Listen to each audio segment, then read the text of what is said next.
रामपुर में हूं और आप देख सकते हैं कि रथ यात्रा निकल रही है। अखिलेश यादव जी हमारे साथ में हैं, अब्दुल्ला हमारे साथ में हैं। अखिलेश जी बताइए, पहले चरण का मतदान हो चुका है, हवा किस ओर बह रही है? पहले चरण ही भारतीय जनता पार्टी को सबक सिखा दिया है।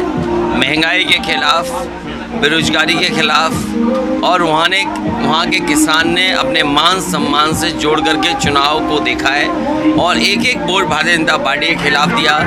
उन्होंने बता दिया कि भारतीय जनता पार्टी का हर वादा जुमला निकला, उनका हर विज्ञापन विकास का झूठा है। इसलिए मैं कह सकता हूं कि पहले चरण में ही भारतीय जनता पार्टी का सफाया होना शुरू हुआ है, दूसरे चरण में और सफाया होगा, आखिरी तक भारतीय जनता पार्टी का उत्तर प्रदेश से पता नहीं लगेगा। अच्छा सर, आपको नहीं लगता कि जो ध्रुवीकरण करने की कोशिश थी उसका क्या कोई ज़मीन पर इम्पैक्ट हुआ? पहले मैं ये कह सकता हूँ कि जिस तरह की भाषा का इस्तेमाल हुआ, जिस तरीके से पुरानी चीज़ों को याद दिलाया गया या उन बातों को कहा गया जिनसे बुनियादी समस्याओं का समाधान नहीं है, मैं ये कह सकता हूँ कि पहले चरण में ही गर्मी ठंडी हो गई है। उनकी गर्मी निकाल दी पहले चरण के लोगों ने, और उनके कार्यकर्ता और तमाम समर्थक भी अब ठंडे दिखाई दे रहे हैं। अच्छा, कर्नाटक वाले के मामले को भी काफ़ी उछालने की कोशिश हुई, हिजाब के मुद्दे को। और ये भारतीय जनता पार्टी की स्ट्रेटजी होती है। ये प्रिविलेज किसी के पास नहीं है। कैसे? ये प्रिविलेज किसी के पास नहीं है कि किसी मुद्दे को कितना हाईलाइट करना है।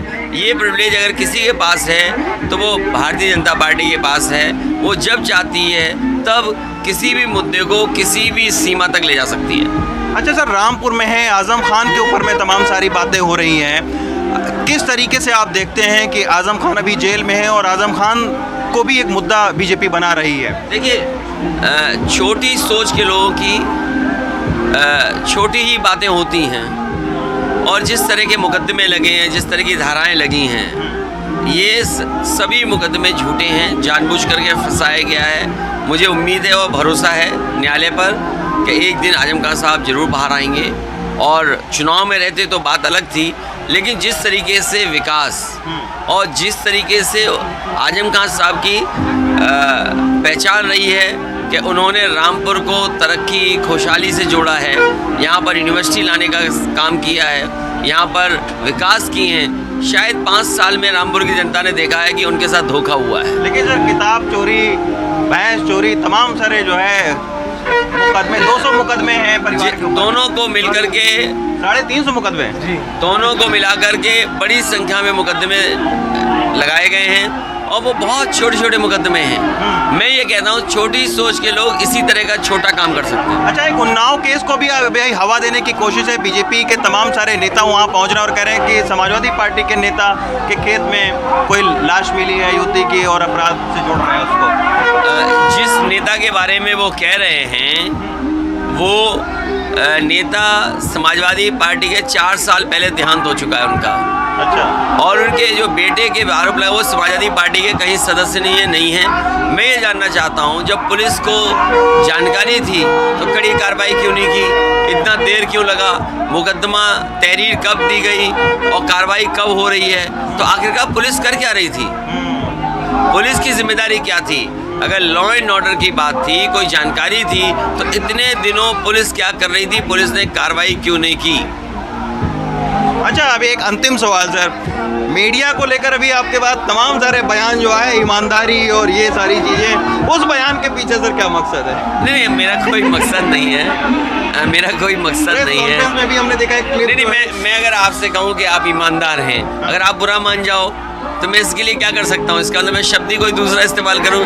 मेरी कोई ऐसी बात नहीं है जो मैं प्रेस के लोगों को इस तरह कहना चाहता हूँ। अच्छा, धन्यवाद हमसे बात करने के लिए। अब्दुल्ला से बात करेंगे। अब्दुल्ला, ये बताओ कि आपका एक रोने का वीडियो वायरल हुआ, आपने तमाम सारे आरोप लगाए, क्या आपको लगता है कि आपको परेशान करने की कोशिश की जा रही है? अभी आपने खुद ये कहा भैंस चोरी, किताब चोरी जैसे मुकदमे हैं, इनकी और क्या वजह हो सकती है? जिस परिवार के ऊपर कभी 151 का कोई मुकदमा नहीं हुआ, वो पिछले 3 सालों में 350 मुकदमों का मुलजिम हो गया, भूमाफिया हो गया, माफिया हो गया।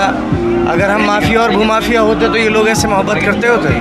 अगर हमने जुल्म किया होता और यहाँ आतंक होता तो आज़म साहब इस सीट से 9 बार विधायक होते, मेरी आज सांसद होते, मेरी वालदा एमएलए कैसे होती, मैं एमएलए कैसे होता। ये बहुत सवालात हैं। अब अगर मुद्दों की बात नहीं करनी और बात को कहीं और डाइवर्ट करके लेके जाना है तो उसका तो कोई इलाज नहीं। अच्छा, जो जमानत नहीं मिली उससे कुछ चुनाव पर इम्पैक्ट पड़ा क्या? जो तब के आजम खान जेल से मैंने एक जगह ये कहा था कि बीजेपी जब 10 मार्च को इस बात का चिंतन करेगी कि क्या गलतियाँ हुई, तो उसमें एक सबसे बड़ी गलती जो होगी उसमें ये होगी कि आजम खान साहब को बेगुनाह जेल में डाला गया। इसका एहसास भाजपा को 10 मार्च को जरूर होगा। अच्छा, रामपुर के नवाब भी फादर जो है रामपुर से लड़ रहे हैं, बेटा सुहाग टांडा से लड़ रहा है। कोई मतलब नहीं इन बातों का, कोई नहीं। 10 मार्च को जनता खुद बता देगी। आप देखिए ना अगर क्या है रिस्पॉन्स। निश्चित तौर पर आप देख सकते हैं अखिलेश यादव और अब्दुल्ला का रथ है और तमाम सारी भीड़ है यहाँ पर, और पहले चरण को लेकर बहुत आश्वस्त हैं अखिलेश यादव। उनका ये कहना है कि जो गर्मी थी वो बीजेपी वालों की शांत हुई है। रामपुर से कैमरा पर्सन सुधीश कुमार राम के साथ रविशंकर शुक्ला, NDTV इंडिया।